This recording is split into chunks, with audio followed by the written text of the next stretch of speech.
Seja bem-vindo ao MDA, coloque seu fone de ouvido e viaje com a gente no mundo dos animes.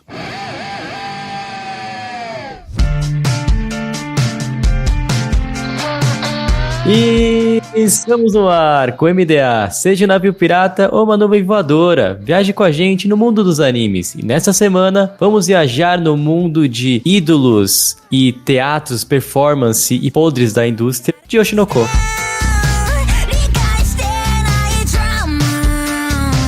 Eu sou o Bruno e é incrível como a cada temporada eu perco mais o respeito pelo Sr. Akakazaka. Que isso, tadinho, pô. Tadinho nada, não vai ter tadinho nenhum esse cast aqui não. Estou com o Bruno nessa. Hoje é dia de bater em roteirista, é isso não? Vocês já foram em Belo Horizonte? Onde vocês dois? Já foi? Já. Não, pô, as obras dele são que nem a cidade de Belo Horizonte. Tem aquelas ladeiras que você sobe, vai muito bem. E aí quando tá assim caminhando pro final, você tem que começar a descer a ladeira, pô. É assim que as obras do nosso mano funcionam, pô. Neymar tá se revirando no túmulo agora. É. Aqui é o Carlos e assim, parece que em toda história de idol, uma hora a coisa vai feder e aqui tá começando.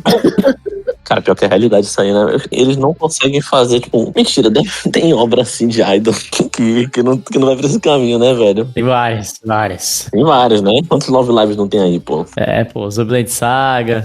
Foi uma escolha do Sr. Akazaka, entendeu? A gente tá aqui hoje exclusivamente pra falar das escolhas do Sr. Akazaka. O senhor vira casaca, né, velho? Começa bem e vai pro mal. Começa bem e vai pro mal, pô. Eu sou o Guaraná e, cara, é óbvio que tinha que dar errado, pô. O nome do cara que desenha é Mengo. Você consegue esperar alguma coisa vindo do Flamengo? Eu não consigo. Pra deleite do Lucas, tá tocando indo do Flamengo aí, tá? Ah, que isso, pô. Não.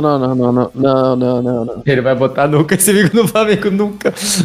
O Botafogo tá mal também, mano. Perdeu até pro Remo, tomou virada do Remo em casa. O Palmeiras também não ganhou do Real, então. É, mas foi 1-1, foi lá em Belém, pô. Ouvintes do MDA, cobrem aqui nos e-mails o lindo e maravilhoso tweet do Vulpix com a torcida do Helmo, tá? Por favor, vejam só isso. Eu nem vi, pô. Eu não vou nem procurar. É maravilhoso, porque, tipo assim, eu acho que... Eu não sei se é o Twitter oficial do Helmo ou de uma torcida do Helmo chega e fala assim: qual é, nós ganhamos do Botafogo lá no Rio. Dá pra sonhar em ganhar do Palmeiras, hein? Aí o Vulpix coloca embaixo: mas o Botafogo é horrível, pô, não conta. Aí o perfil deles: vão se ferrar, não com essas palavras, tá? Porra, vão se ferrar. Eu e você, os nossos dois times estão ao mesmo tempo sem ganhar a Libertadores nos últimos 3 anos sem ganhar nada, tá? É, pô. Pô, e quando a gente tá falando do Remo, Vulpix, Flamengo e roteiristas, né? Mais problema do roteiro, é hora da gente falar depois dos erros.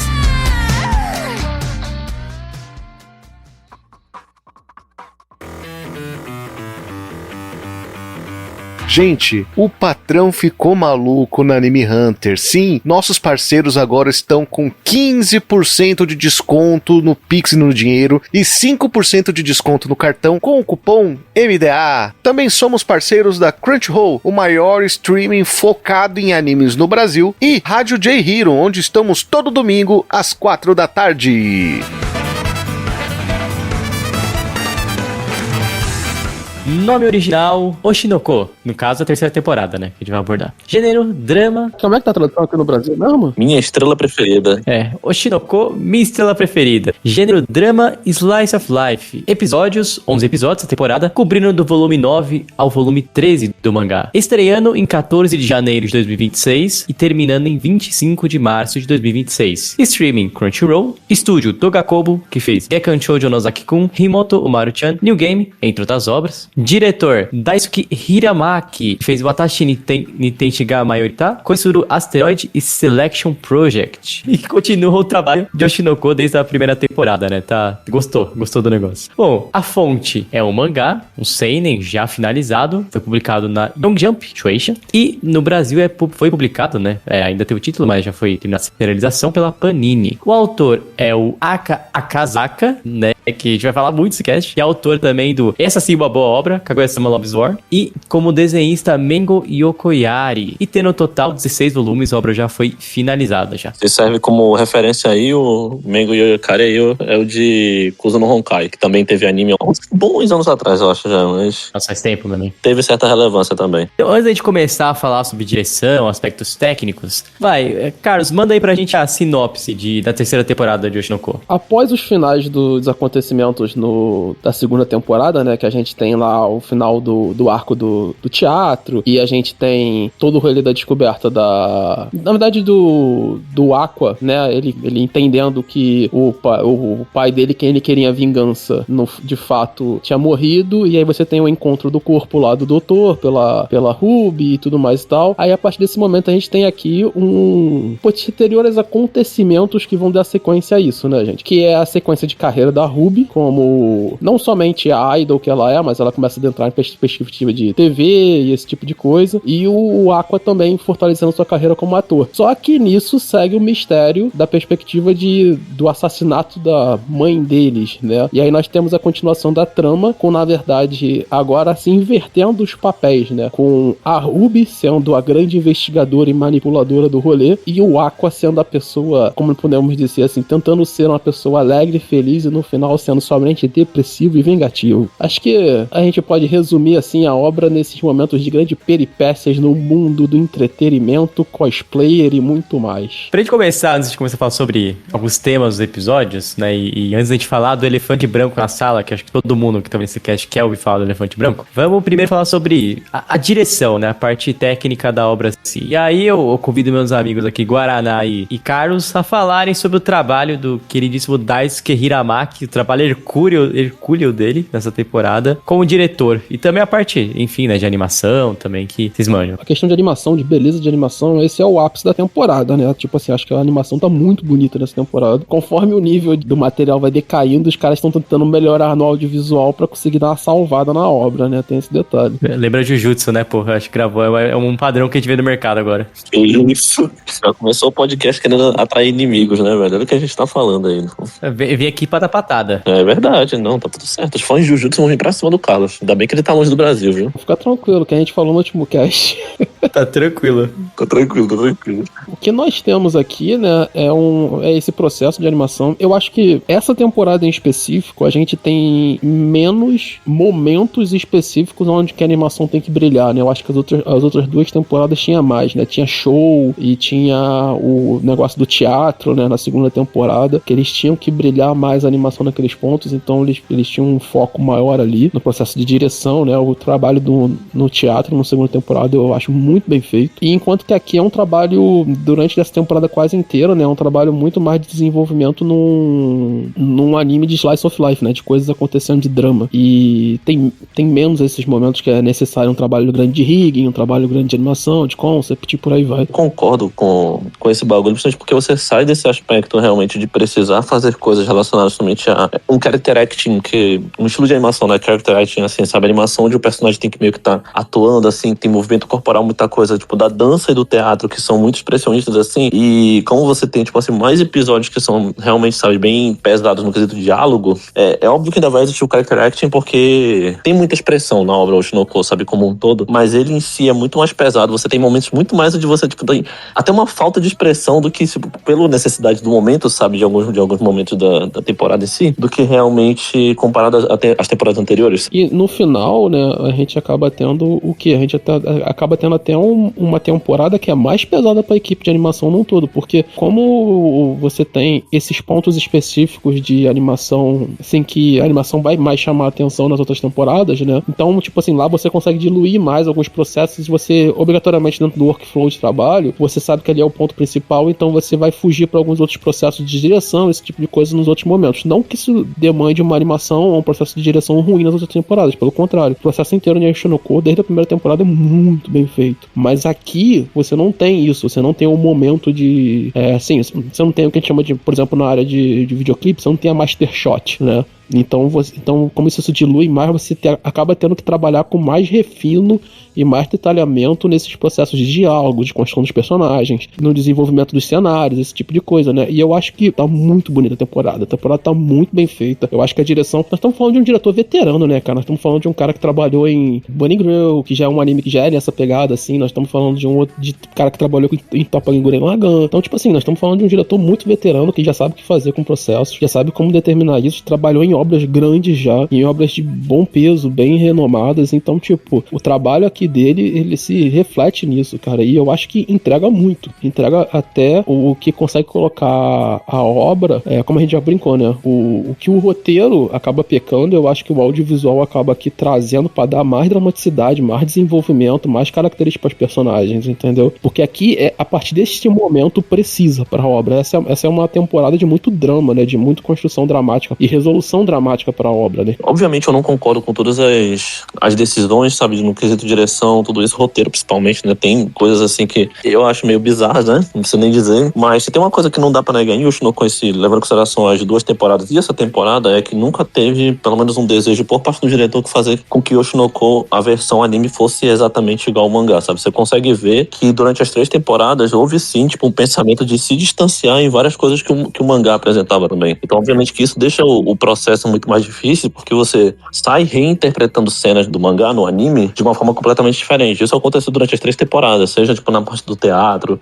na parte dos shows, sabe? Porque era muito necessário, né? Quando você tem, tipo, essa ideia do audiovisual sendo representado em anime de uma forma, sabe, muito grande, sabe? Seja da indústria da música, do cinema, sabe? Do teatro. Talvez o correto mesmo seja seguir muito pelo caminho que o Yoshinoko escolheu, que é justamente você trazer uma versão diferente que você tem do seu material original pra obra em anime, sabe? Uhum. E eu acredito bastante que o Yoshinoko consegue fazer tudo isso. Eu acho que isso entra muito na balança também do quão difícil é reproduzir sempre as temporadas de Yoshinoko, justamente porque faz o possível pra se distanciar como obra do material original. Não no quesito história, sabe? De querer seguir um caminho diferente da história ou algo assim, mas sim de reinterpretar, sabe? Reimaginar algo que o Akazaki e o Mango fizeram lá no mangá, sabe? Isso, e é bem interessante tu falar isso, né, Guaraná? Porque, assim, falando... Não sei se tem alguém aqui que tá ouvindo... Acho que vão ter pessoas que estão ouvindo a gente que nunca leram o mangá de Yoshinoko. O anime é muito mais belo do que o mangá. O mangá, ele tem um desenho muito padrão de estruturação de mangá, sacou? Tipo, mesmo em questão de quadrinização, desenho, esse tipo de coisa. É um mangá mal feito? Não, pelo contrário. É um mangá muito bem quadrinizado, pra padrão mangá. Mas, assim, o anime dá outro peso, dá outra construção pra obra visualmente. Tem escolha de câmeras, tem escolha de desenvolvimento. O nosso querido Hiramaki Daisuke foi storyboarder, né? Ele foi key designer. Então, tipo, fez trabalho de in-between, além de ser diretor já há algum tempinho de algumas obras, né? Sendo o grande trabalho dele principal mesmo o Yoshinoko. Mas como ele já tem, principalmente como trabalho de storyboarder no conceito dele, na mão dele, né? De muito tempo, aí ele já tem uma noção muito grande, por exemplo, de estruturação de câmera, desenvolvimento de sequências, esse tipo de coisa, né? Então, pô, ele faz isso com uma estrutura muito bem feita em Yoshinoko. Mas que, a gente vai falar mais, né? Essa temporada, ela seja uma temporada muito atravancada por causa do roteiro, nesse quesito, né? Que é tipo assim, ela é uma temporada muito atravancada porque ela tem que construir e fazer algumas resoluções muito importantes pra obra, ao mesmo tempo que ela tem que dar dramaticidade pra vários personagens, e porque ela não consegue e consegue pra outras coisas, entendeu? Então, por exemplo, ela consegue pra mim construir toda a dramaticidade da melhor personagem desse anime inteiro, dessa história inteira, dessa temporada com certeza é disparado a melhor coisa que tem pra mim, que é a Arima, né? Ele consegue construir totalmente a narrativa dela, consegue razoavelmente construir narrativas outras que estão ali principais em volta, mas outras coisas ele atravanca muito o processo narrativo da obra, e eu acho que o audiovisual em si, o trabalho da equipe de animação, da equipe de construção da obra, todo o staff, consegue trazer o peso que algumas coisas têm, que em certo sentido o mangá até ajuda, porque você lê o mangá mais rápido, você não sente tanto esse atravancamento da obra, né? Mas aqui no audiovisual não tem isso, né? O tempo é contado pelo próprio tempo da obra. Tem esse ato bem feito, eu acho que funciona bem esse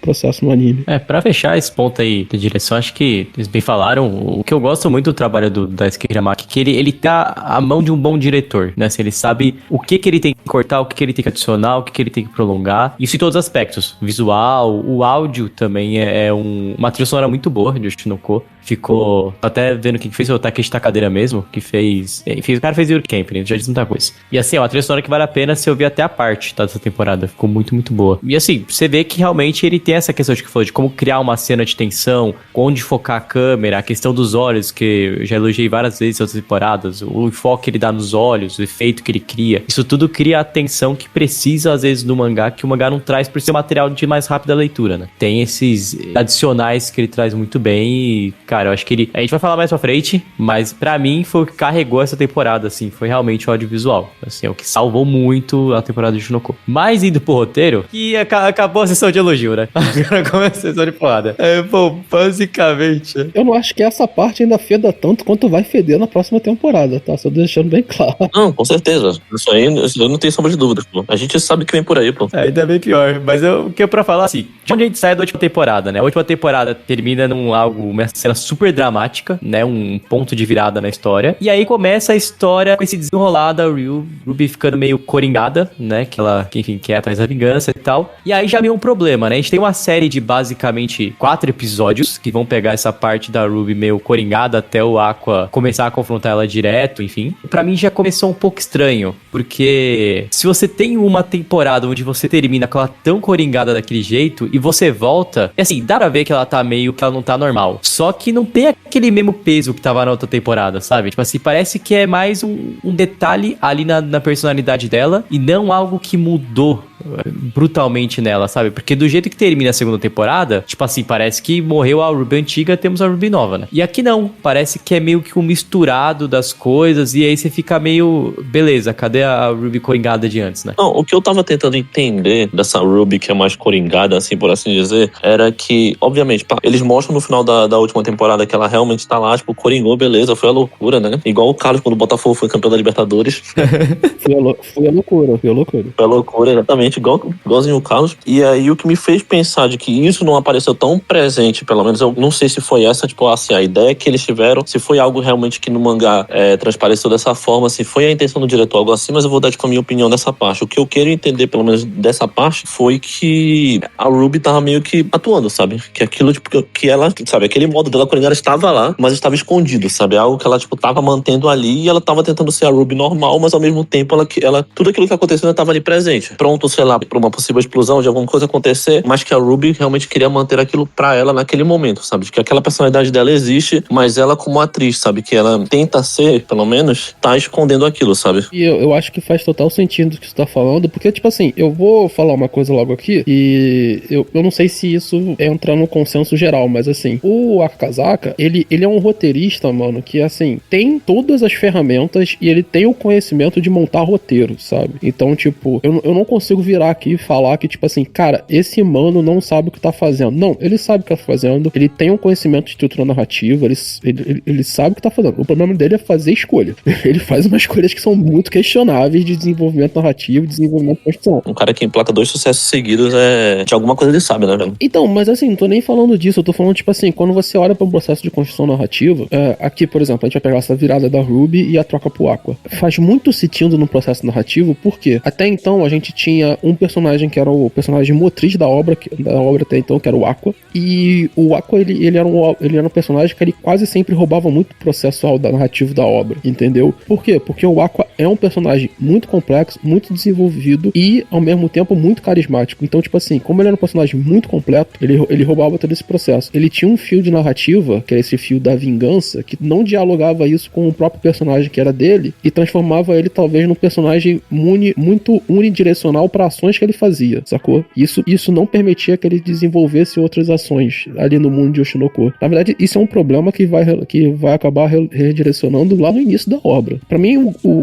a minha grande perspectiva com o Akazaka é que, tipo, ele tinha um pitch, ele tinha um conceito inicial da obra, e esse conceito inicial da obra, no final, ele não sabia o que resolver com esse conceito inicial da obra, que é especialmente a questão da reencarnação. Eu tenho total certeza disso. Kaguya, principalmente, vai do mesmo conceito, sabia? Que ele tinha um conceito no início da obra, e no final também ele parece que já não tava mais entendendo tanto assim. Na verdade, ele resolve o conceito inicial da obra e depois não sabe pra onde vai. Então, mas me parece muito isso com o Shinoko, porque ele é um autor que a gente consegue perceber. Ele tem construções narrativas bem certeiras, ele sabe o caminho da meada que ele tá fazendo, e especialmente, ele sabe construir muito bem essa perspectiva de slice of life com um assunto de fundo, sabe? Kaguya era assim, aqui em Oshinoko, quando ele vai falar de entretenimento, quando ele vai começar a montar esse roteiro de personagens em volta ali, é muito interessante de se assistir, sabe? Mas na hora dos pontos de virada, assim, das escolhas mais marcantes da obra, do que vai se resolver, ele toma decisões muito duvidosas. E aí eu acho que a maioria daqui pra frente das decisões muito duvidosas que ele vai tomar sempre é com ele olhando pra trás. Como eu falei, ele é um roteirista, ele tem esses domínios, então ele olha pra trás e vê a obra dele e ele fala, eu tenho sempre aquele problema da reencarnação, como é que eu resolvo essa pica que eu tô construindo aqui? Porque parece que ele vai construindo o meio com esse slice of life de construção ali, as coisas vão andando, ele vai construindo muito bem aquilo, mas ele tá sempre ancorado naquele processual inicial, sacou? E ele não sabe o que fazer com aquilo por vários momentos. E aí vai dar, no final dessa temporada aqui, naquela cena meio bizarra entre a Ruby e o Aqua, vai dar no posterior final de Oshinoko, vai dar uma porrada de coisa que são decisões muito importantes pra obra, mas que sempre são... Por isso que, tipo assim,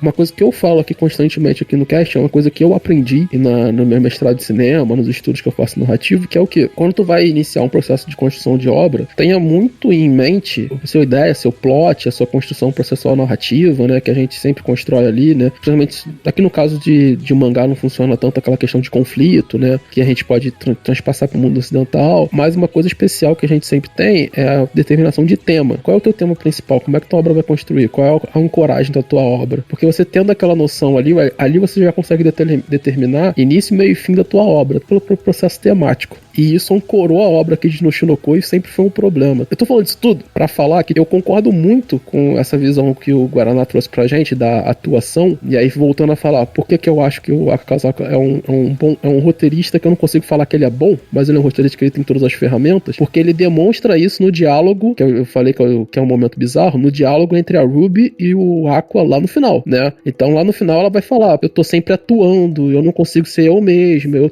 tava me segurando pra isso todo momento. Então, tipo assim, essa perspectiva de estranhamento que o Bruno tá apresentando é a conexão com o que o Guaraná falou e ele responde isso pra gente lá no final. E eu acho que aqui aí tem uma decisão que é de produção que eu acho que é muito sentido essa passagem da Ruby no anime, porque você tem a diferenciação de temporada. No mangá, isso já não acontece tanto, sabe? Tipo assim, você consegue sentir o clima que a Ruby tá falseante o tempo inteiro e ela tá meio doidinha das ideias o tempo inteiro, porque no mangá não tem essa quebra. E aí vem um problema aqui da construção de produção da necessidade de anime e mangá.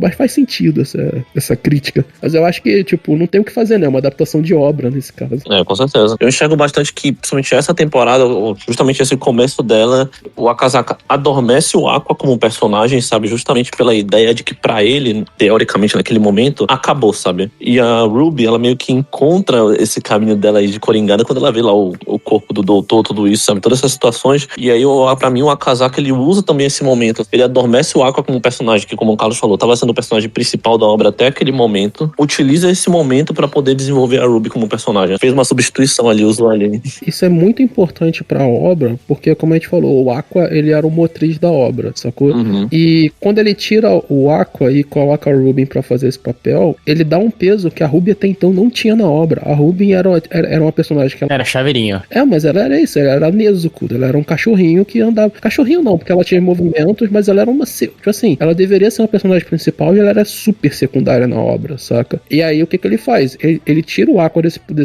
desse personagem motriz, coloca a Ruby, então ele dá o peso narrativo que tinha no Aqua, nesse peso de vingança, ele dá pra Ruby, e aí ele vai construir essa personalidade com ela, então ele dá muito peso narrativo pra ela, mas ele, ao mesmo tempo, como o Aqua é um personagem muito importante pra obra, a gente não vê o Aqua perdendo tanto peso assim na obra. Por quê? Porque o Aqua tem outros subnarrativas, né? Outras construções circulares que acontecem em volta dele, que são de suma importância pra obra, como é o relacionamento dele com a Kani, como é o relacionamento dele com a Arima, que vão desenvolver em vários outros processos narrativos, sacou? Então o Aqua nunca perde peso pra narrativa, mas ele consegue dar peso pra narrativa da Ruby. Por isso que eu falo que, tipo, o Akazaka, ele é um roteirista que ele tem os conhecimentos, ele sabe algumas coisas que ele tá fazendo, sacou? É isso que mais me irrita, né? pra falar a verdade. Tipo, eu não consigo falar que ele é um roteirista ruim, porque ele tem noção do que ele tá fazendo. Ele faz um negócio que ele tá falando, tipo, ele tira o protagonista e o protagonista principal, que é o Aqua, porque teoricamente, na última temporada, ele meio que se resolveu, né, que queria terminar isso aí. Ele entra na temporada com essa resolução e no meio da temporada ele começa a quebrar isso, né? Então tem lá a cena dele conversando com o cara lá. Exato. Que aí vai mostrar que, pô, na verdade você foi ingênuo, etc. Ele vai ficar naquele diálogo dele mesmo, né, com o anjinho bom, o anjinho mal, né? E vai ficar lá, o que vai pensar e tal.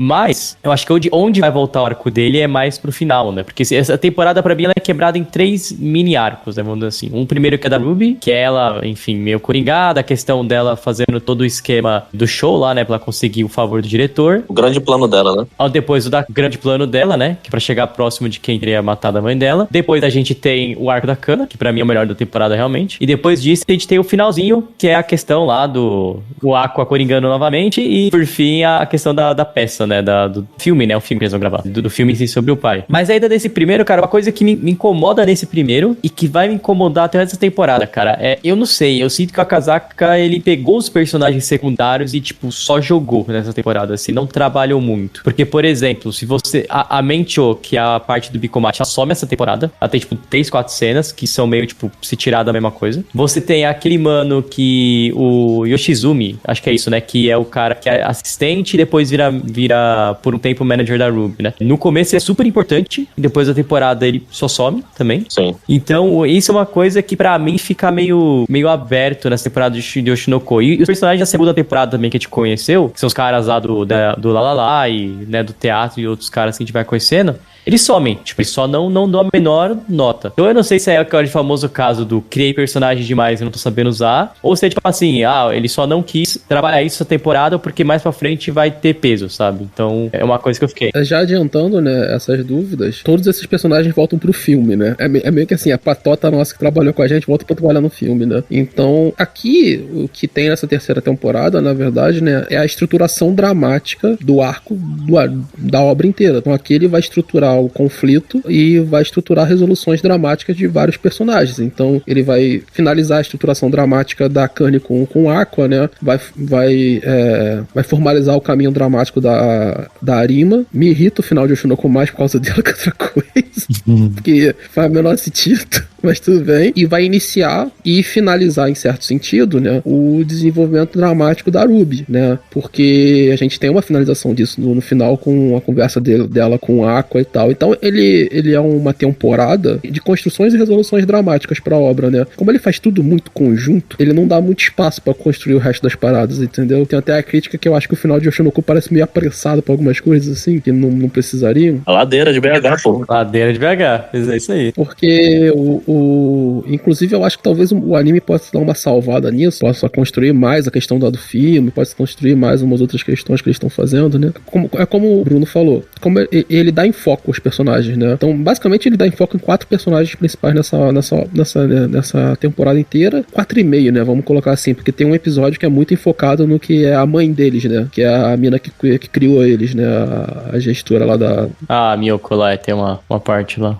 Isso, da Strawberry, né? Então, vamos botar assim, que ela tem um meio episódio só pra ela, né? Um episódio quase inteiro só pra ela. Mas é um grande espaço que é necessário pra obra, porque ele precisava desenvolver e finalizar certos momentos ali, certas construções de relações de personagens e tal, que faz muito sentido pra obra. Só que, tipo assim, cara, tem coisas que eu acho que ele finaliza muito. Tipo, cara, a relação da Akane com Aqua, eu acho assim... Muito estranha essa temporada.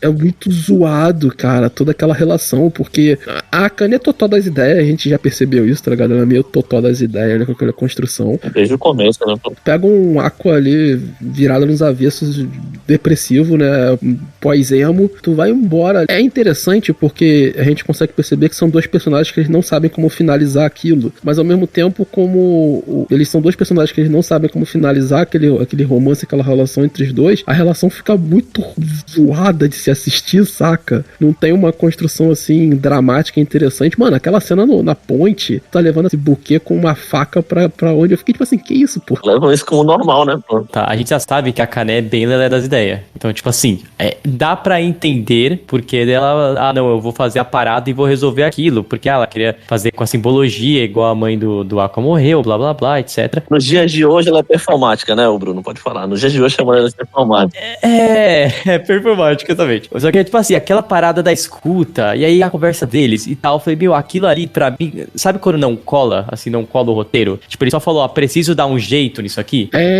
Cara. E, tipo, 2 episódios depois, eles estão conversando uma boa, velho. É que, tipo assim, a relação deles fica parecendo, tipo assim, gato e rato, fica parecendo Death Note. Minha carta armadilha com isso, minha carta armadilha com isso. E, tipo assim, até então, e é isso que me incomoda em certas partes aqui dessa segunda, dessa terceira temporada, porque ele vira lá o Aqua, eu olho pra isso e eu falo, beleza, ele vai fazer a coisa que talvez o Aqua seja o melhor personagem pra fazer, que é o quê? Construir essa narrativa de Slice of Life. Os grandes romances da obra, toda essa construção de Slice of Life, tá tudo em volta do Aqua. Então eu falei, ele vai desenvolver isso, ele vai desenvolver uma coisa, algum romance, e aí ele vai talvez terminar com a Akane de uma forma maneira, e aí vai ter todo algum dilema com a Arima, e esse tipo de coisa. Mano, é um bagulho atravancado, assim, tipo... É forçado, cara. É forçado. Eu concordo com vocês nesse sentido, sabe? O que eu queria entender durante a temporada é se aquilo era tipo um bagulho intencional pra parecer, forçadamente parecer desconfortável. Só que depois do tempo, realmente é desconfortável, mas não parece que a intenção é que seja desconfortável. É desconfortável porque tá ruim de assistir. A gente entra na parte da Kana, né? Que é o segundo arco. Que pra mim é a maior parte, que é toda a resolução dela do... Tipo assim, a gente vê a questão da Ruby, dela no plano dela maléfica, se tornar uma grande idol, né? A estrela, né? Que ela quer ocupar esse papel. E a Kana fica meio de lado nessa história. A Mente meio que larga a mão. A Kana, por seu lado, fica tipo, beleza, não era isso que eu queria. Porque ao mesmo tempo que ela foi rejeitada pelo Aqua, né? Também tem esse lado de eu quero ser uma atriz, o que eu estou fazendo aqui, eu não tenho nem mais papel no Bicomate, a estrela é a Ruby. E aí ela fica nessa dúvida, né? Até que a gente chega na parte de resolução dela mesmo, que pra mim é melhor, assim, tipo, ela quando você toma a coragem do personagem tomar seu próprio rumo e quebrar o grupinho dele, sabe? Acho que isso aí é as paradas mais da hora que tem da Kana nessa temporada. E sendo sincero, é porque ela é a melhor personagem da obra, disparada, assim. Ela é a personagem que traz assim, conflitos e resoluções interessantes pra obra. Ela é uma personagem que... O fato dela ser real, pra mim, é bom demais. Puta, isso acho que o Gosto falou, a personagem é a que a gente mais conecta, né? Tipo, ela é muito humana, né? Ela não é coringado igual os outros. Por mais que ela bote aquela banca e tudo mais e tal, ela é uma adolescente que já passou por muita coisa na vida, tá ligado? E a gente consegue perceber isso. Então, tipo, ela já passou por muita coisa no trabalho dela, ao mesmo tempo que ela é uma adolescente. Então, tipo assim, ela tem essa relação com o Aqua. Cara, tipo assim, essa relação com o Aqua é muito doida, mano. Tipo, ela é muito bem construída por ele. Ela é a melhor personagem construída por fora. Ela vai construindo essa relação com o Aqua e ela entende que ela gosta dele, mas ele não apresenta pra ela e ela quer que ele goste dele. E é muito interessante como isso vai se relacionando com a Bicomate, né? Porque ela olha pro Bicomate e fala, foi muito legal, foi uma experiência muito maneira, mas eu tô aqui não é porque eu quero fazer isso, eu tô aqui por causa dele. E se não tem ele, por que eu tô aqui? E ela tem esse rolê, assim, de ela fazer esse entendimento e tal, e ela começando a se entender, como o Bruno falou, de ela se entendendo, tomando as ações como próprio caminho. Você é muito sincero, como a gente falou aqui, né? O Akazako, ele sabe fazer os mecanismos de construção de personagem, ele sabe fazer os mecanismos de roteiro. E aqui é uma aula de construção de personagem, desenvolvimento de personagem, como fazer tensão pra personagem. E também, pra mim, é uma aula de como você introduzir um ponto de virada a partir de uma personagem pra você começar a construir um novo ciclo, que é o rolê lá de ela ser pega com o diretor, né, e não acontece nada. Isso, Ali ele faz a virada pra construção do filme, né, porque você tem a conexão de o Aqua, entre aspas, sacrificar, né, a história que eles são filho da Aya, esse tipo de coisa, pra salvar ela. Por causa disso, entre aspas, eles já começam o processo do filme, né? Então ele consegue estruturalmente no roteiro coligar uma ação à outra, fazendo uma sequência de relações que faz muito sentido pra obra e que dá importância, dá peso pro relacionamento dos dois personagens, sabe? E aqui eu acho que ele faz essa estruturação muito bem. E assim, uma coisa que a gente tava conversando, né, Bruno? O Akazaka, ele fala de uma forma muito interessante desses assuntos por volta da indústria, né? Desde a primeira temporada da segunda temporada, né? E aqui ele introduz mais um desse, né? Que é essa questão das relações que tem, né? Nessa indústria de arte, né? De diretor com atriz, de produtor com atriz, com produtora com atriz, né? Essas coisas meio assim, meio nebulosas. Aí tem os paparazzo no meio disso, né? Aqui vale até uma aspa, porque talvez a gente daqui do Ocidente, a gente tem um pouco esse contato mais menos, né? Porque é mais a relação um pouco mais transparente. A gente sabe que a atriz famosa namora, é casada, etc. Já foi vista em festa. resto. Agora, no Japão, ainda é muito forte essa cultura de que o ídolo ele tem que ser alguém puro, né? Então, assim, uma idol é uma pessoa pura, não pode ter nenhum tipo de relações, etc. Aquela atriz famosa também não pode ter nenhum tipo de escândalo, nem nada, né? Ainda existe isso muito forte no Japão, e é isso que o Oshinoko bate tanto, né? Por isso, às vezes, o pessoal vê e fala, mas o que tem a mina namorar, sabe? Pro Japão isso é muito sério, entendeu? Tipo, é algo muito... É de destruir uma carreira de uma pessoa. Japão e Coreia é um bagulho bem pesado nesse sentido. São os inúmeros os casos, sabe? Às vezes se estende até a música deles, sabe? Fora da cultura idol já teve uns casos também. Sim, não, é a indústria inteira, cara, a indústria inteira. Tanto do entretenimento, né? Esse rolê, vamos dizer assim, quase do teste do sofá, né? O famoso teste do sofá, mas tem outras coisas, tipo assim, o poder de quem tá em cima, de subjugar as pessoas que estão embaixo e tal. Cara, isso é na indústria, como o Bruno falou, na indústria do entretenimento, a torta direito. Tipo assim, tem o caso lá dos westerns nos Estados Unidos, né? Tem vários Miramax. Então, tipo assim, tu tem casos desse tipo em qualquer tipo de indústria de entretenimento ao redor do mundo, né, cara? Tu tem casos famosos aqui no Brasil também, de uns rolês meio zoados assim, né? Então, tipo assim, ele abordar isso, e eu acho muito interessante a forma como ele faz, né? Porque ele aborda isso, aproveitando de uma fraqueza da própria personagem que ele criou, sabe? Que é a Arima indo pra esse encontro, sabendo que de coisas que esse encontro acontece, que esses encontros podem acontecer, porque já falaram, tipo assim, a gente tá comentando isso aqui agora, essas coisas acontecem, e aí ele embica isso com um processo de dúvida, de construção com a própria personagem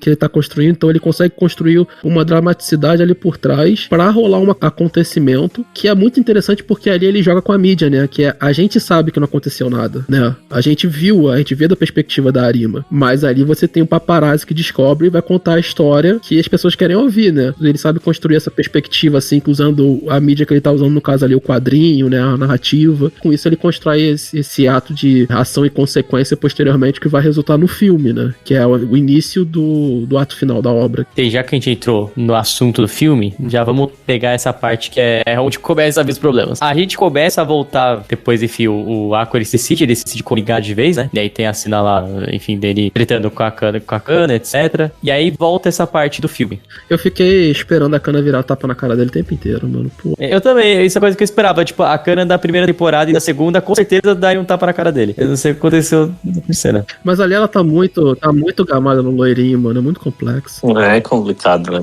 Porra, o maluco é japonês, mas nasceu loiro de olhos azuis. Deus tem seus favoritos, né, velho? E aí uma coisa que, cara, me incomodou bastante, assim, é o Aqua, ele já volta, e a gente já volta nessa parada da mãe dele, né, dele revelando o segredo da mãe dele e tal. E aí a primeira coisa que me incomoda muito é essa parada toda do plano e não sei o que. Pra mim sou tipo um Deus Ex Machina, assim, sabe? Tipo, ele acabou de voltar e aí do nada ele tira a sacada dele, a carta, o coração da carta dele, o Yu, e fala: eu tenho a carta aqui que é o filme, toma. E aí resolve o problema da cana. E aí ao mesmo tempo o outro que me incomodou, assim, a Ruby, que até agora tava no modo de ataque, quando revela o segredo da mãe, ela fica de boa, tipo, de boa no sentido, tipo, ela ficou brava, mas ela não faz nada pra tentar derrubar isso, sabe? Tipo, ela não usa o poder que ela conseguiu no começo da temporada pra tentar quebrar isso. E ela só fica lá meio que tipo assim, é porque olha, você desonrou nossa mãe, olha o que aconteceu com a nossa mãe, tal, etc. E tipo assim, eu não vejo a mesma Ruby que eu vi no começo da temporada aqui, sabe? Tipo, parece que trocou o personagem, voltou o Aqua, aí ela voltou a ser o chaveiro. Então, me estranha muito essa mudança que rola. A tua crítica tá me fazendo pensar aqui agora. Assim, eu vou ser muito sincero, eu não gosto muito da virada do Aqua, dessa retomada do Aqua perigótico ali, doido das ideias. Ele só não é mais maluco de dar em cima de todo mundo que o pai dele, né? Mas é isso. O pai dele dá em cima até de mulher casada, né, velho? Cara, o pai dele já é sociopata, né? O pai dele é uma das coisas mais bizarras desse anime, na moral. Mas tudo bem, é próxima temporada isso, tá, galera? E tipo assim, eu não gosto muito dessa virada dele do personagem, porque eu acho que o Aqua tem muito mais a entregar dramaticamente do que isso. Mas, assim, a questão do filme em si não me incomoda. Eu acho que faz sentido pra estrutura narrativa da obra ter o filme daquele jeito, esse tipo de coisa, porque posteriormente eu vou entender que, tipo assim, eles não tinham provas, então o melhor jeito de fazer, até porque é uma obra sobre a área de entretenimento, essas coisas assim, aí eles fazem um filme com o diretor que era próximo da AI, pra dar uma legitimidade, assim, é a história dele, né, e ele é o roteirista, no caso, e aí meio que difamar o cara desse jeito, né, fazer as investigações acontecerem e tal.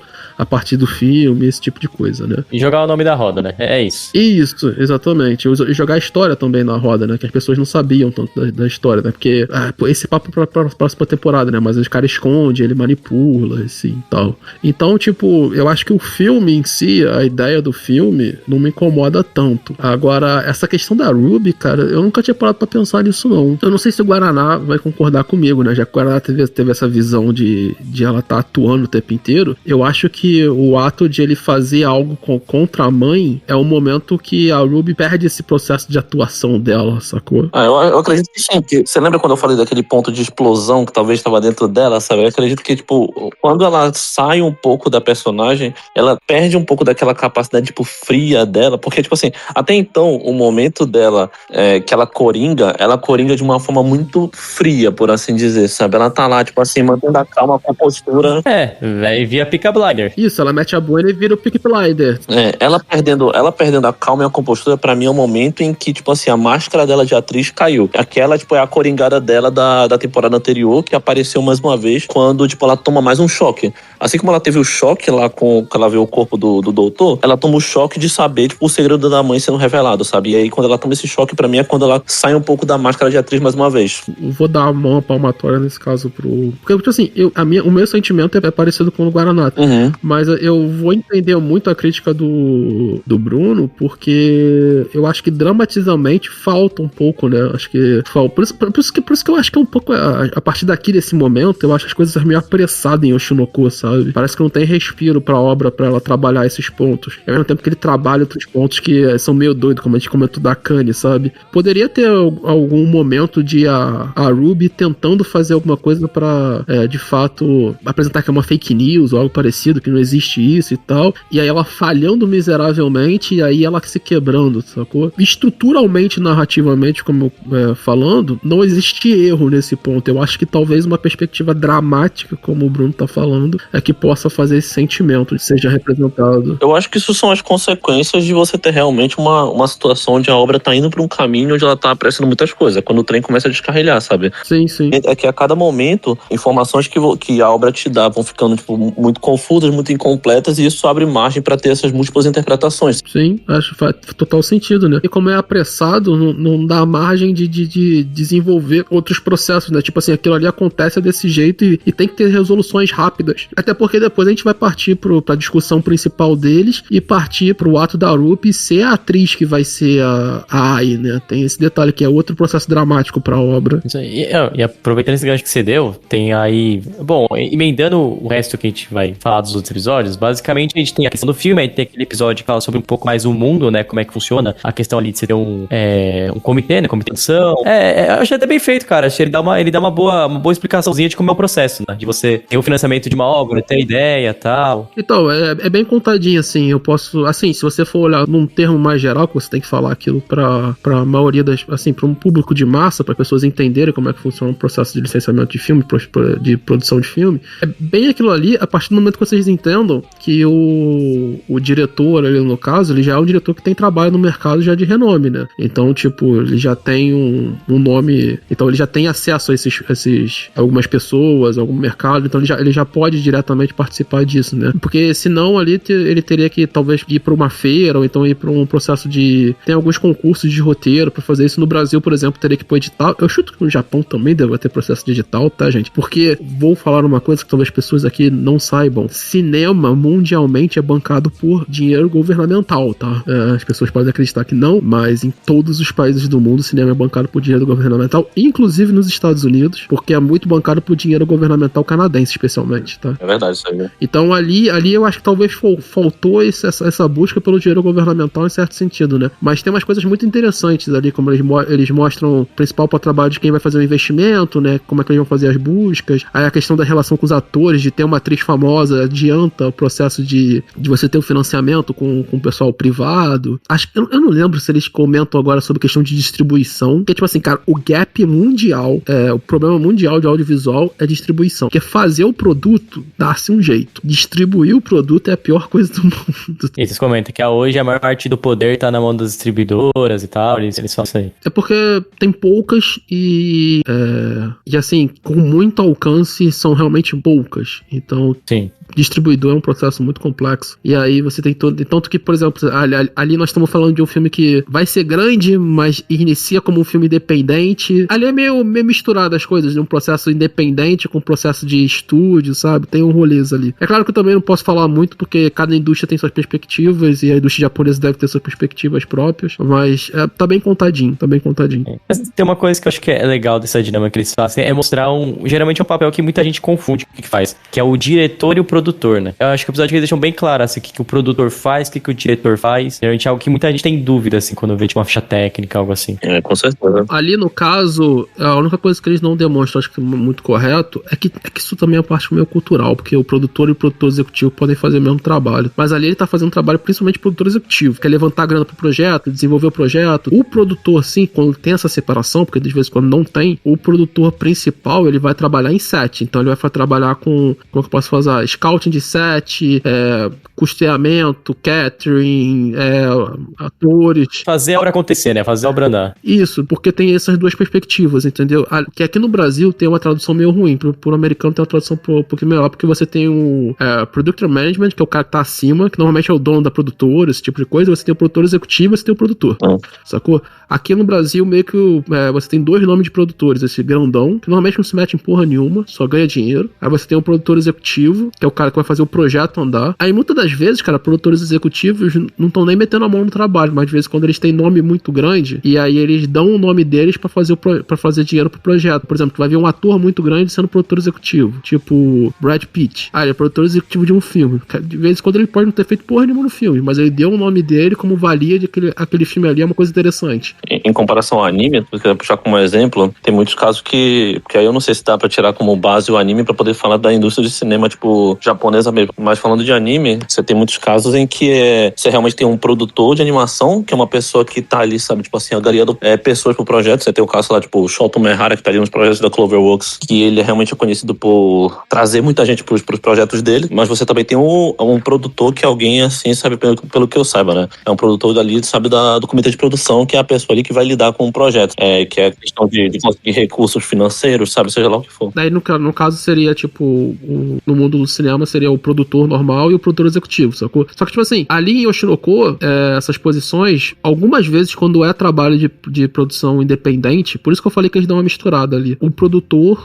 pode fazer pode não, normalmente ele faz o trabalho de produtor executivo, porque ele é pouca gente pra fazer o processo funcionar, né? Então, aí o produtor executivo ajuda no desenvolvimento do projeto, ajuda nos pitch, ajuda a levar pra outras coisas e tudo mais e tal, e depois vai ajudar na montagem do casting, vai ajudar no levantamento de setlist, de locação e por aí vai. E tipo assim, num processo muito grande de cinema, cara, tu tem produtor de locação, produtor de catering, produtor só especializado em atores, tu vai ter isso tudo, um processo hollywoodiano, né? Tu vai ter isso tudo muito segmentado pra as coisas andarem com pressa. Mas quando tu vai pra um processo independente, cara, aí tipo assim, é uma pessoa fazendo um trabalho de 20. Enfim, e aí a obra vai continuando e a gente começa a ter as partes do filme mesmo, né? Então tem a questão lá do casting, das meninas decidindo quem que vai ser a pessoa principal, que no fim, eu acho que é um tempo que gasta um pouco de tela, mas no fim é pra decidir, pra eles fazer a Ruby ter certeza de que ela queria mesmo aquilo, né?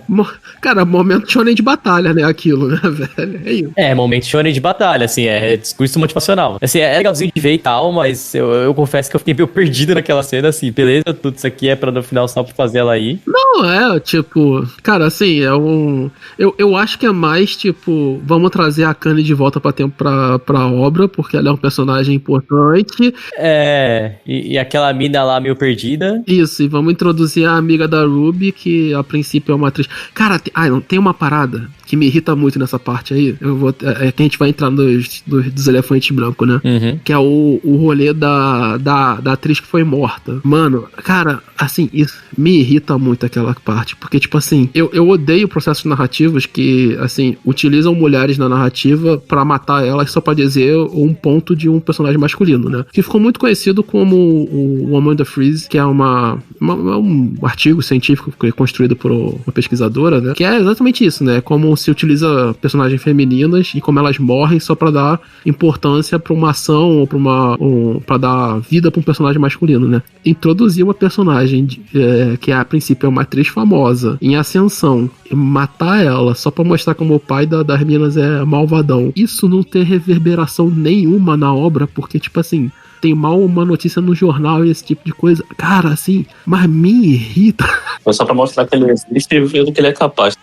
Mas isso é uma parada que a gente vai ver nesses últimos 2 episódios. Toda vez, cara, que tem alguma coisa que correlaciona o pai delas, cara, é sempre uma lambança. É sempre uma lambança, cara. Na outra temporada já teve uma parada assim, que acho que é a mesma mina, inclusive, né, que morre, e que você não entende nada. Aí depois volta essa temporada, o cara, a mesma cena que você gasta um puta tempo de tela daquela, quando eles estavam lá no bar, etc, blá blá blá, pra no final só mostrar que, ok, era ele e ele era o cara do mal. É tipo assim, é sempre uma lambança, cara, pra ele tá transformando. Não cola a parada. É igual aquele negócio da cena que a gente tava falando, deles fazendo teste de audição entre eles mesmos, que é um negócio que assim, é bonitinho, é legal e tal, só que assim, sabe, você fica falando, beleza, e aí, sabe, e aí, o que vai dar isso aqui? O que vai resolver? Aí no final, é isso, tipo, no final é só pra fazer a Ruby e falar, ok, vamos embora, sabe? É um negócio que não dá muito pra entender. Eles nem se aprofundam tanto, porque eles só comentam por cima. É muito louco falar isso, né? Porque o Aqua perde um tempão apresentando o processo de produção, como a gente falou aqui agora, que a gente abriu esse preâmbulo falando, né?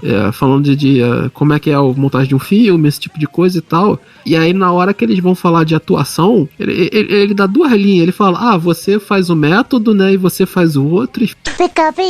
Eu juro, quando eu tava vendo essas cenas, eu falei, as duas ali vão fazer me engana que eu gosto, pra no final as duas virarem meio que as sensei da Ruby. E eu pensei isso aí mesmo. Vai fazer aula, vai sofrer lá, vai. É isso aí, mano. Vem pra mim, primeiro elefante branco, essa temporada toda. Aquela mina, que é a mina dos corvos, que é uma reencarnação também. Nossa senhora. Qual que é o nome? É Tsukuyomi, acho que é o nome. Cara, essa personagem, eu juro que até agora eu não entendo porque o Kazako tomou a decisão de inserir aquela personagem. Ela aparece na segunda temporada, no final, do nada. Aí ela volta nessa temporada e ela é um papagaio. Ela não é corvo, né? Que ela só fala, mano. Ela fala nada, só fica falando. É um papagaio. Aí ela só vem e fala, e aí tem a cena do final da temporada que ele vira e fala, então, você não quer virar uma atriz? A vida que o cara aparentemente é uma deusa milenar, você não quer fazer um papel de atriz mirim, não? Aí ela fala, não quero. Aí ele vira pra uma menina que provavelmente, sei lá, tipo, uma deusa semideusa e fala assim, tu não consegue, né?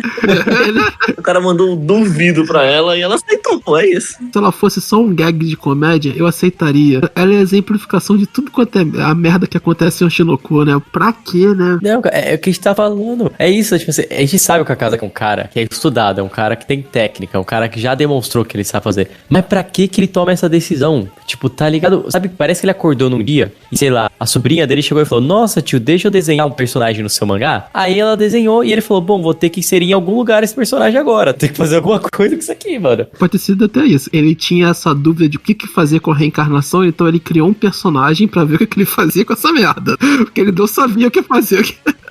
Pra isso, pra voltar ao tema, pra resgatar o tema. Porque senão vai ficar perdido o tema da reencarnação. Eu acho que a Kazaka, em certos momentos, ele consegue escrever muito bem, porque esse rolê de reencarnação, principalmente quando tu vai trabalhar com adolescente, é uma pica, porque na verdade, o doutor, ele é um cara de 28 anos, que contando ali com a idade, ele já deve estar beirando seus 40, né? E ele tá tendo relacionamento com garotas de 17. Toda vez que eu lia o Shinoko, eu não sentia o super incômodo que eu sinto, por exemplo, como o Shoku Tensei, porque o Akazaka, em vários momentos, ele constrói o Aqua de uma perspectiva, tipo assim, ele é o Aqua, ele não é o doutor, ele é aquele moleque que está vivendo por 14 anos. Só que me irrita profundamente que quando ele precisa ter o trunfo, o super trunfo no negócio, ele tira a carta doutor de 40 anos de idade, e ele fala, não, pô, esse moleque é um gênio, ele sabe fazer isso, ele quer fazer medicina por causa disso. Eu fico tipo, mano, não, você tem que decidir se ele é um moleque ou se ele é o doutor, porque tipo assim, eu não sei se é nessa temporada ou se vai ser na próxima, que tem até um momento de discussão interna dele, tá ligado? Tipo,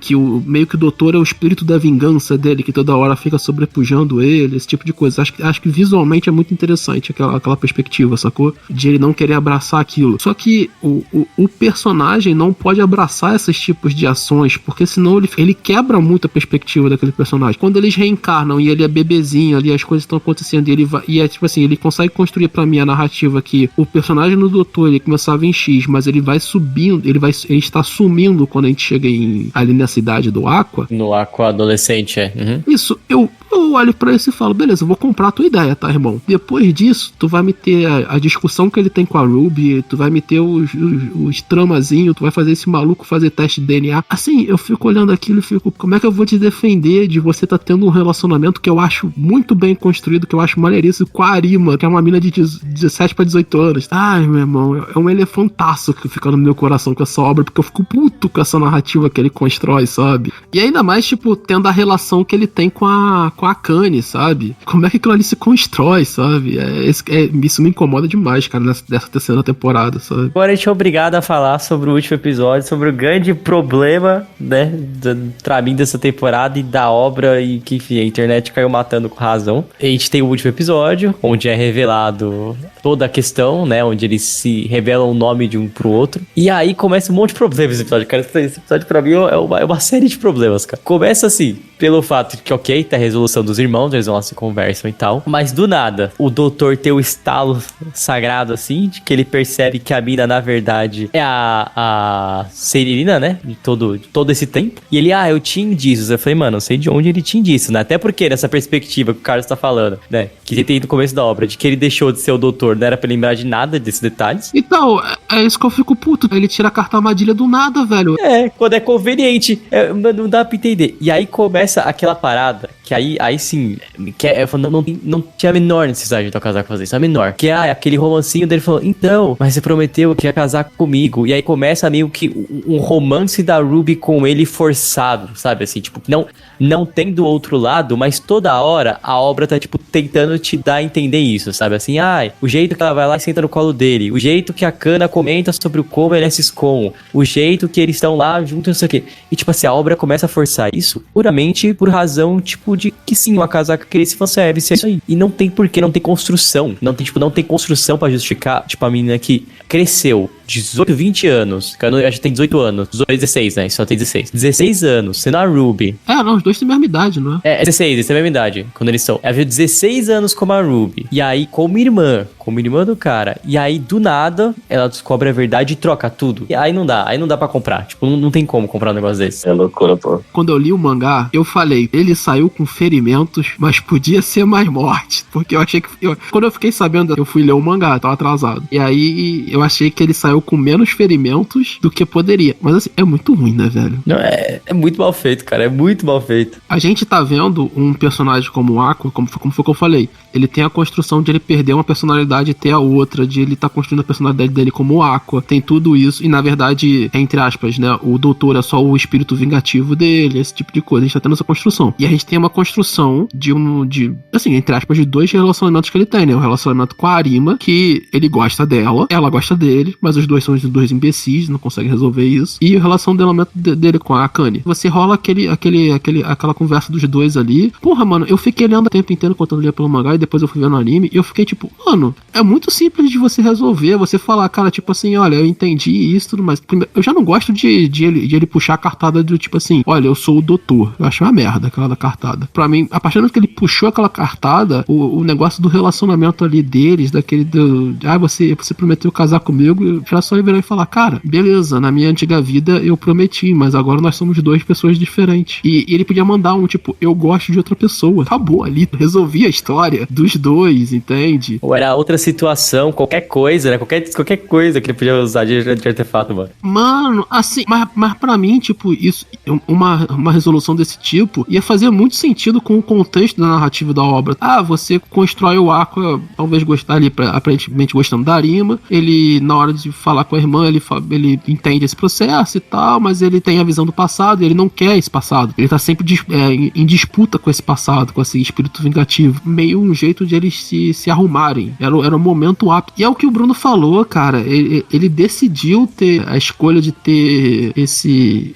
pseudo-romance ali entre os dois personagens, essa iniciativa. A única parte que eu vejo interesse nisso aí é eu achar a graça da cara da Akane. O resto não tem mais nada, cara. É só ruim. É um rolê muito zoado. Mas assim, sendo muito sincero, eu achei até que seria pior quando eu fui ler o mangá. E lá vem o momento Japão. Já vi muito anime. Lá vem o momento Japão, Lá vem o momento Nice Boat. Vai vir o momento School Days da minha vida. O Shinoko vai estragar. E assim, mas cara, é muito ruim, cara. Ele é um roteirista que ele sabe o que fazer. Ele tem as ferramentas, mas ele é um roteirista muito inconstante, cara. Ele não sabe resolver alguma... Ao mesmo tempo que ele consegue construir diálogos pô, o diálogo esqueci o nome da mina de novo, da mãe deles, Miko. O desenvolvimento que ela fala com o cara, que quando aparece lá o antigo produtor lá principal da empresa deles e tudo mais e tal. Mano, todo o ato dela, mano, é bem escrito. Ela falando com caras, jogando as merda na cara dele, cobrando ele, e ao mesmo tempo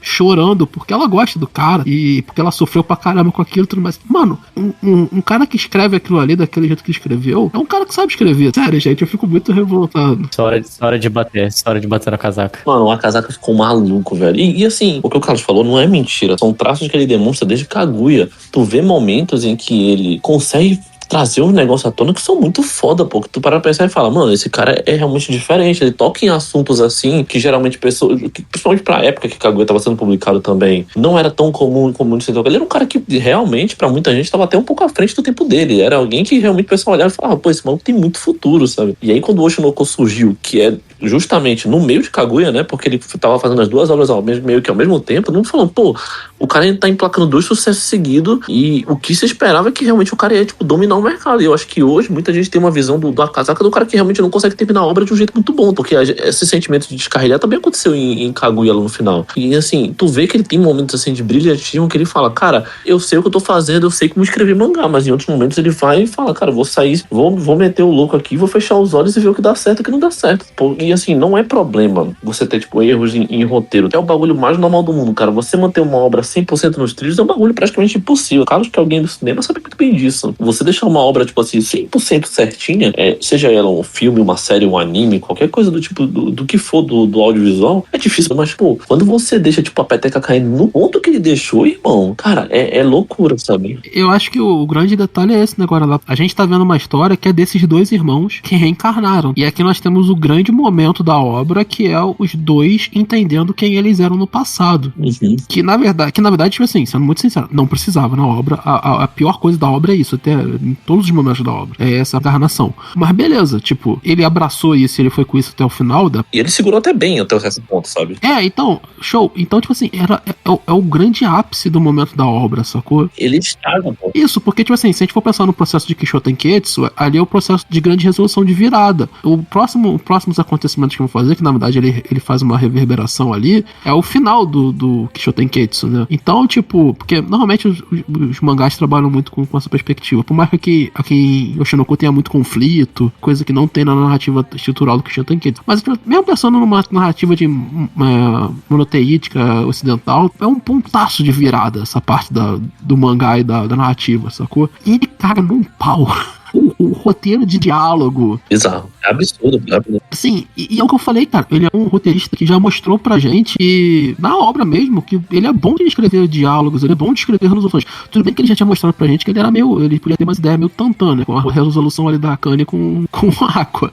Mas, assim, mano, é um ponto muito importante pra obra. E foi o que a gente apresentou, cara. Ele podia ter tomado outras decisões. Como o Bruno apresentou, ele escolheu fomentar, em certo nível, esse romancezinho, esse aparente romancezinho, esse ato ciscom, esse ato lolicon da parada, sacou? Que é muito zoado. E assim, e pior ainda mais quando traz o que eu falei, que tipo assim, o doutor é um senhor de quase 40 anos, na perspectiva da obra. Vou tentar tirar o elemento ciscom da parada por um segundo, vai. Apesar de que é difícil. Se fossem só amigos também, se você tem tipo um sentimento assim de amizade muito forte por 15 anos, o que seja, fraternidade mesmo por 15 anos, em uma cena você consegue dropar tudo isso pra demonstrar um sentimento que você não demonstra nos últimos 15 anos, é esse bagulho que quebra também. Fora, tipo, tudo que já é errado, esse negócio de você quebrar, tipo assim, um sentimento, isso aí é totalmente fora da realidade. Mas os personagens de Oshinoko não são normais. Eles ficaram mais anormais ainda, pô. Você quebra o processo narrativo dos personagens. Isso. Essa é a parada que mais quebra, velho. A gente está vendo, na narrativa proposta pelo Akazaka, a partir, sei lá, do 2º volume do mangá, ou, sei lá, do 3º episódio do anime, a gente está vendo as vidas dessas crianças se tornando adolescentes, chegando no final desse processo, tá ligado? Que é um processo de vingança. A obra sempre foi sobre isso. Sempre foi um ato de vingança. A gente tá vendo a construção desses 2 irmãos. Pra gente que tá assistindo, eles são irmãos. Acho que isso amarrou muito a obra em vários momentos, pra obra ficando pior do que ela poderia ser. E aí, no final, eu acho que o cúmulo disso na verdade, o cúmulo disso acho que vem na próxima temporada. Mas aqui é no mesmo nível desse cúmulo processual. De tipo assim, você tem um roteiro tão ruim que você quebra perspectivas anteriores do que a gente assistiu na narrativa, saca? É muito zoado, sabe? E, cara, tipo assim, eu não sei vocês.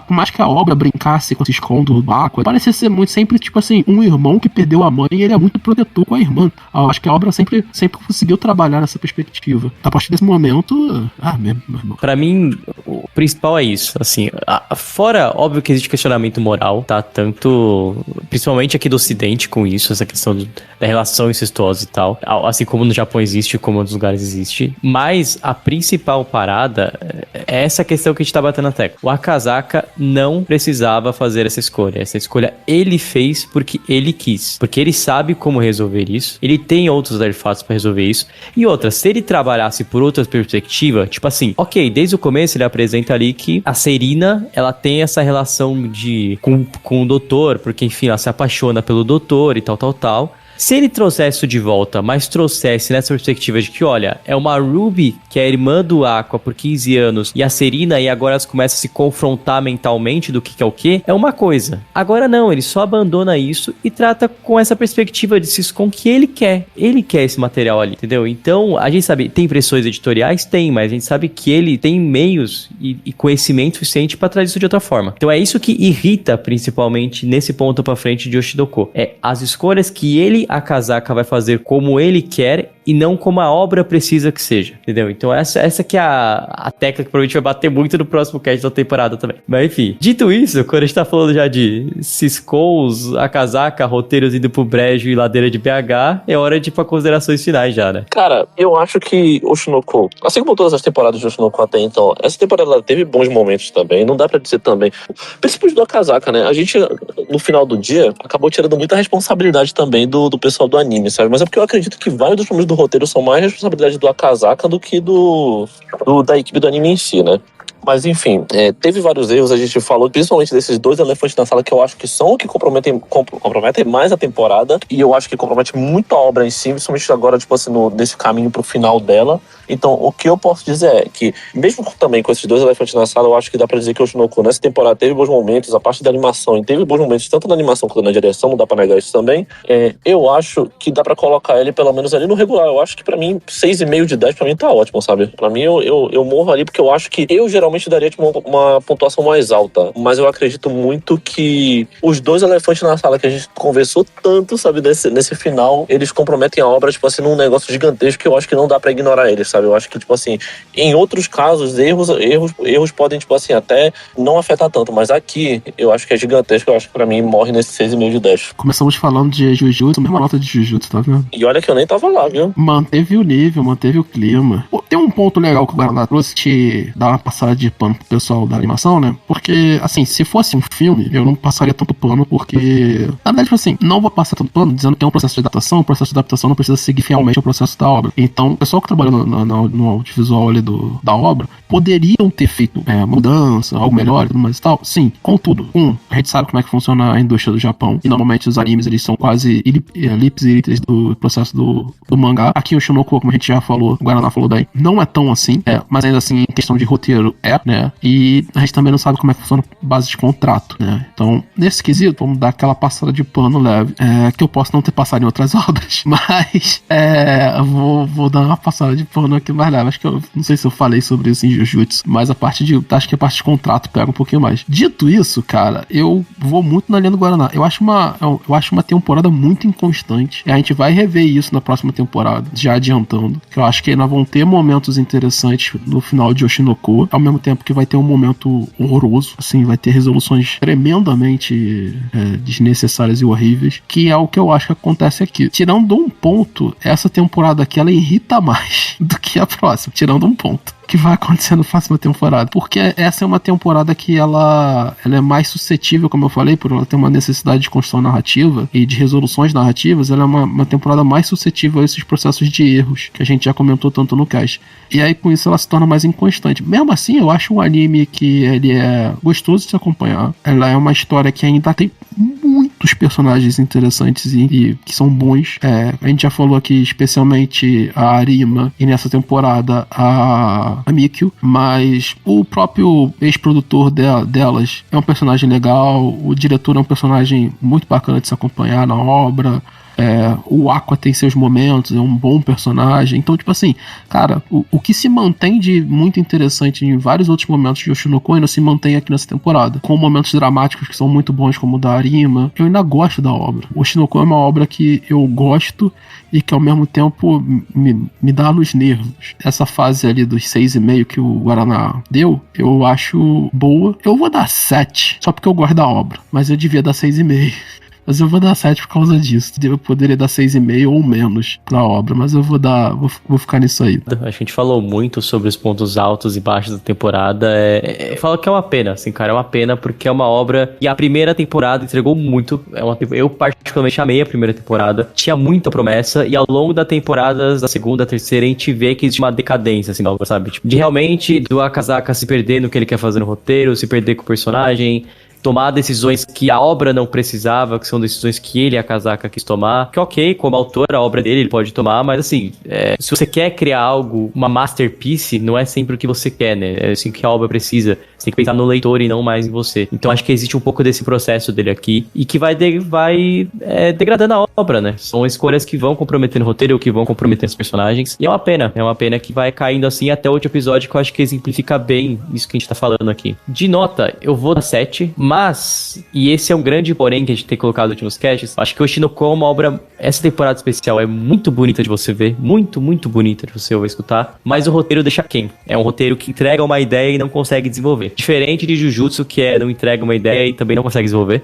Pelo menos o Oshinoko, ele entrega uma ideia, mas não consegue desenvolver bem. Então eu acho que é uma nota 7, eu geralmente dou essa nota aí pra obras que tem uma ideia legal, mas caem no meio. E é um 7 muito por causa da direção e da parte audiovisual em si, que é o que pra mim carrega, assim, da metade da obra pra frente. Porque sem isso ia ser muito doloroso de assistir. Então, fica aí meu 7 pra Oshinoko terceira temporada. Tá mais do que excelente. Somando 6,5 mais 7, a gente tem uma nota de 6,8 pra Oshinoko. Tá mais que bom tamanho, né? E se você concorda com o que a gente falou, não concorda, se você gosta de Oshinoko, se você comentar alguma coisa sobre Oshinoko, sobre o que você achou, sobre, acho que eles falaram, se a gente cometeu algum erro, a gente cometeu alguma canelada aí durante alguma informação, pode falar. A gente gosta de ler, sempre lemos os e-mails, a gente espera juntar um pouquinho e ler. E lembrando que você pode comentar sobre o episódio ali na caixinha de comentários do Spotify, a caixinha de comentários do Spotify, tá, galera?